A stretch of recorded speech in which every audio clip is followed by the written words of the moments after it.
ബീഹാറിൽ നമ്മൾ കാണുന്ന ഒരു പ്രത്യേകത എന്ന് പറയുന്നത് മറ്റ് ഒരു ഉത്തരേന്ത്യൻ സംസ്ഥാനങ്ങളിലും ഉള്ളതിനേക്കാൾ, അല്ലെങ്കിൽ ഹിന്ദി ഹൃദയഭൂമി സംസ്ഥാനങ്ങളിൽ ഉള്ളതിനേക്കാൾ ഇടതുപക്ഷ സാന്നിധ്യം ഉള്ള ഒരു ഇടമായിട്ടാണ് ബീഹാർ നമ്മൾ എപ്പോഴും അറിയുന്നത്.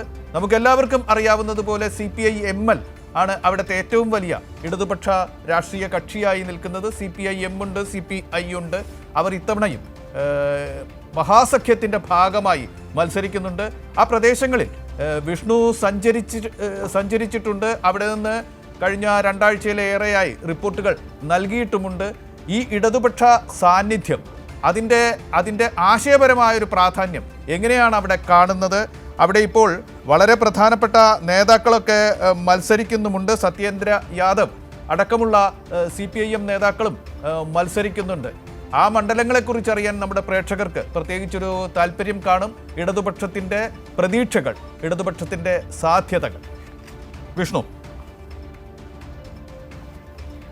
NBC തീർച്ചയായിട്ടും ബീഹാറിൽ ഇടതുപക്ഷത്തിന് കൂടുതൽ ഒരു സ്വാധീനമുള്ള മേഖലകൾ തന്നെയാണ്. പ്രത്യേകിച്ച് കഴിഞ്ഞ തവണ 16 സീറ്റുകളാണ് CPI-ML, CPI-M, CPI ഈ 3 പാർട്ടികൾ, ഇടതു പാർട്ടികൾക്കും കൂടി 16 സീറ്റുകൾ കഴിഞ്ഞ തവണ ലഭിച്ചിരുന്നു. 19 സീറ്റുകളിൽ CPI-ML മത്സരിച്ചതിൽ 12 സീറ്റുകൾ CPI-ML ലഭിച്ചിരുന്നു. 2 സീറ്റുകളിലാണ് CPI-M, CPI-M-ഉം CPI-M 2 സീറ്റുകൾ വീതം കഴിഞ്ഞ 2020 തെരഞ്ഞെടുപ്പിൽ ജയിച്ചിരുന്നു. അതിൽ തന്നെ ഇത്തവണ 4 സീറ്റുകളിൽ CPI-M മത്സരിക്കുന്നുണ്ട്. അവിടെയൊക്കെ തന്നെ തികഞ്ഞ ഒരു ആത്മവിശ്വാസം CPI-M-നുണ്ട്.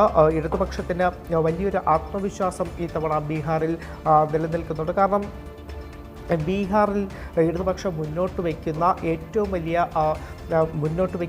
വിഷയങ്ങളെന്ന് പറയുന്നത് ഇത്തരത്തിൽ അടിസ്ഥാനപരമായിട്ടുള്ള പ്രശ്നങ്ങൾ തന്നെയാണ്. ബീഹാറിൽ ഏറ്റവും പ്രധാനമെന്ന് പറയുന്നത് ഞാൻ നേരത്തെ പറഞ്ഞതുപോലെ വികസനമില്ലായ്മ, അതോടൊപ്പം തന്നെ മൈഗ്രേഷൻ ഉൾപ്പെടെയുള്ള വിഷയങ്ങളാണ്. അപ്പോൾ ഇതിനെയൊക്കെ തന്നെ അഭിസംബോധന ചെയ്തുകൊണ്ടാണ് ഇടതുപക്ഷത്തിൻ്റെ ശക്തമായിട്ടൊരു പ്രചരണം ഈ തവണ നമുക്ക് ബീഹാറിൽ കാണാൻ കഴിഞ്ഞത്. എന്തായാലും ബീഹാറിൽ കഴിഞ്ഞ തവണ CPI-M ജയിച്ച 2 മണ്ഡലങ്ങൾ എന്ന് പറയുന്നത് മാഞ്ചിയും അതോടൊപ്പം തന്നെ വിഭൂതിപൂരുമാണ്. അപ്പോൾ ഈ 2 സിറ്റിംഗ് സീറ്റുകളും നിലനിർത്താൻ കഴിയുമെന്നുള്ള ഉറച്ച വിശ്വാസം തന്നെ ഇടതുപക്ഷം മുന്നോട്ട് വയ്ക്കുന്നുണ്ട്.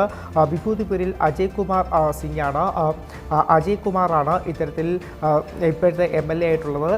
അവിടെ അജയ് കുമാറിൻ്റെ വിജയം ഉറപ്പാണ് എന്ന് തന്നെയാണ് ഇടതുപക്ഷം മുന്നോട്ട് വയ്ക്കുന്നത്. അതോടൊപ്പം തന്നെ മാഞ്ചിയിൽ സത്യേന്ദ്ര യാദവാണ് മാഞ്ചിയിലെ CPI-M MLA. ഏതായാലും ഇത്തവണ വോട്ടെടുപ്പിൻ്റെ ഘട്ടത്തിൽ സത്യേന്ദ്ര യാദവിനെതിരെ വലിയ തരത്തിൽ ഒരു അക്രമമൊക്കെ തന്നെ ഉണ്ടാവുകയും അദ്ദേഹത്തിൻ്റെ വാഹനമടക്കം ഈ BJP ഗുണ്ടകളൊക്കെ തന്നെ തകർക്കുകയും ചെയ്തൊരു സംഭവം മാഞ്ചി മണ്ഡലത്തിൽ ഉണ്ടായിരുന്നു.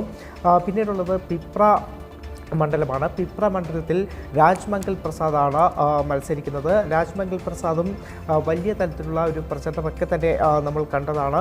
അതോടൊപ്പം കഴിഞ്ഞ തവണ മത്സരിച്ച മട്ടിഹാനി മണ്ഡലം ഇത്തവണ RJDക്ക് വിട്ടു നൽകിക്കൊണ്ട് ഹയാഘട്ട് എന്ന് പറയുന്ന മണ്ഡലത്തിലാണ് CPI-M പുതുതായിട്ട് മത്സരിക്കുന്നത്. ഹയാഘട്ട് മണ്ഡലത്തിൽ ശ്യാം ഭാരതിയാണ് CPI-Mൻ്റെ സ്ഥാനാർത്ഥി. ഈ ഹയാഘട്ട് മണ്ഡലം നിലവിൽ BJPയുടെ ഒരു സിറ്റിംഗ് മണ്ഡലമാണ് ഹയാഘട്ട്. പക്ഷേ അവിടെ BJPയുടെ MLAക്കെതിരെ വലിയ തലത്തിലുള്ള പ്രതിഷേധം, വിമർശനമൊക്കെ നിലനിൽക്കുന്നുണ്ട്. പ്രത്യേകിച്ച് ഹയാഘട്ടിലെ BJP സ്ഥാനാർത്ഥി അവിടെ പല മേഖലകളിലും പ്രചരണത്തിലേക്ക് എത്തുമ്പോൾ ഗ്രാമത്തിലേക്ക് പ്രവേശിക്കാൻ അവിടുത്തെ ആളുകൾ സമ്മതിക്കുന്നില്ല. വലിയ പ്രതിഷേധം അദ്ദേഹത്തിനെതിരെ ഉണ്ടാകുന്നു.